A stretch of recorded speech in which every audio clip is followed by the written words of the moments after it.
faithfully conveying value and interpreting great books worldwide.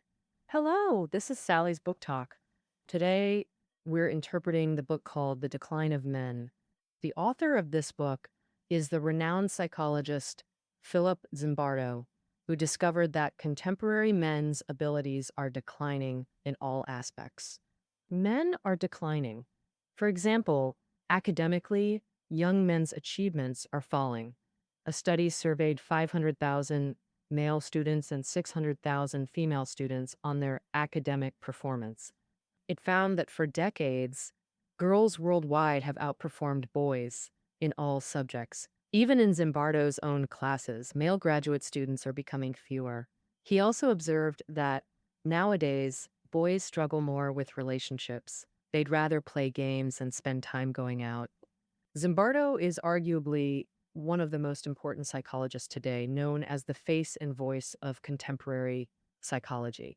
He served as president of the American Psychological Association and has published classic psychology works, including Psychology in Life and The Lucifer Effect.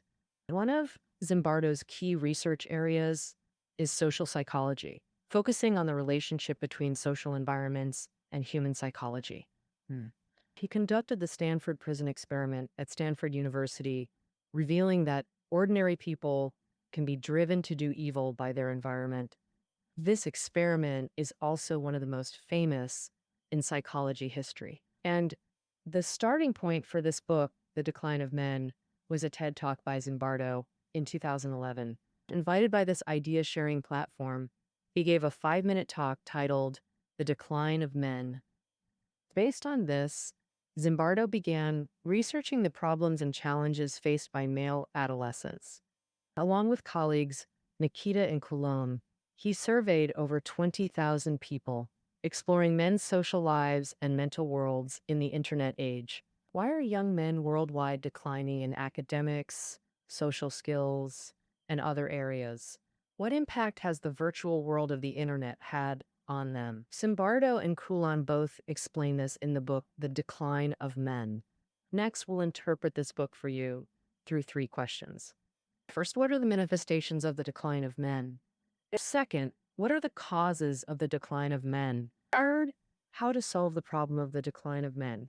All right, now we'll enter the first part to understand what the manifestations of the decline of men are.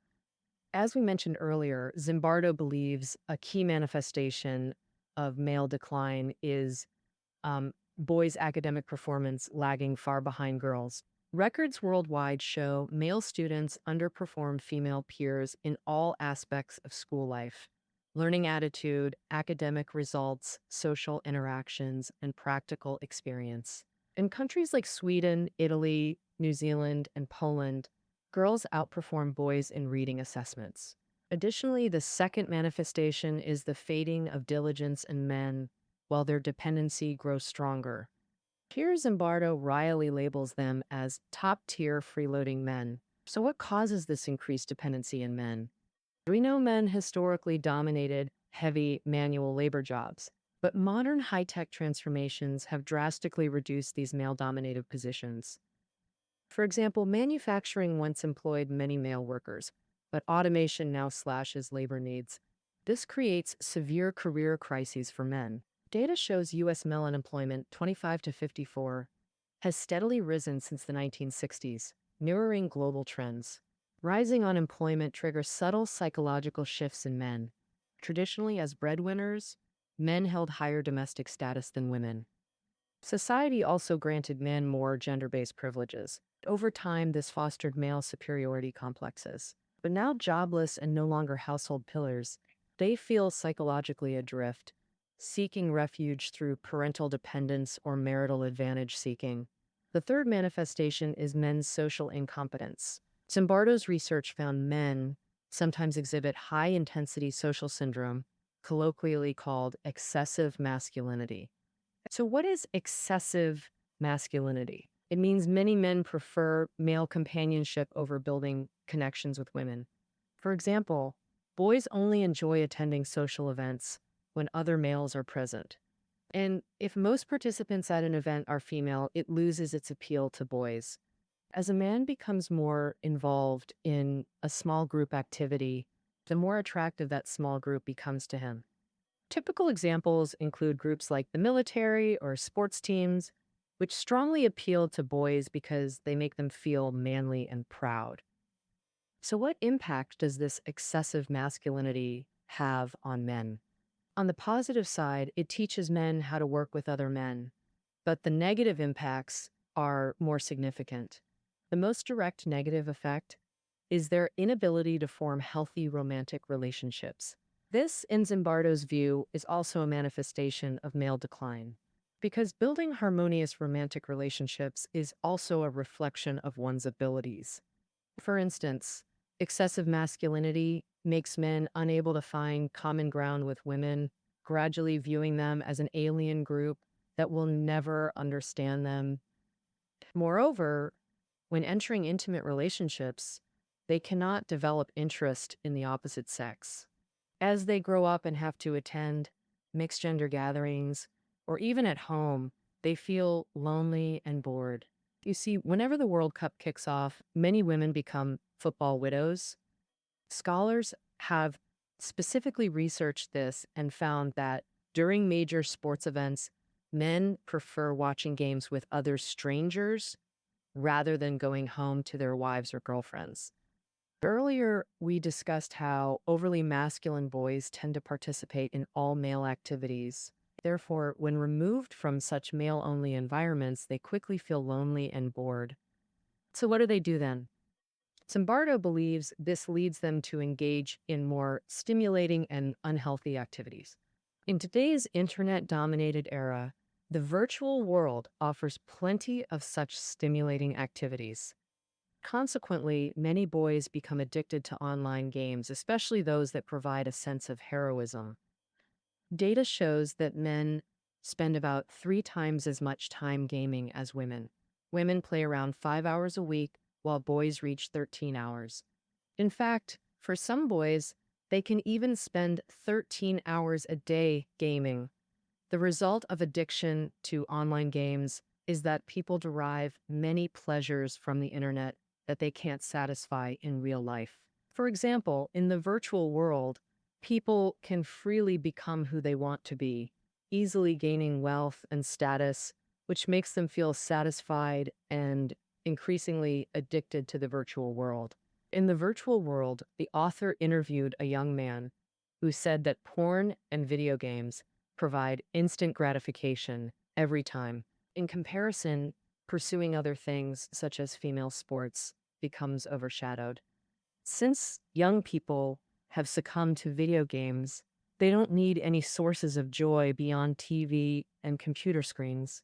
The result is that in the real world, they are less willing to play with girls and get to know each other, making it harder to develop healthy romantic relationships. All right, that's the content of the first part. We discussed some manifestations of male decline, including declining academic performance, fading diligence, increasing dependency, weakening social skills, and so on.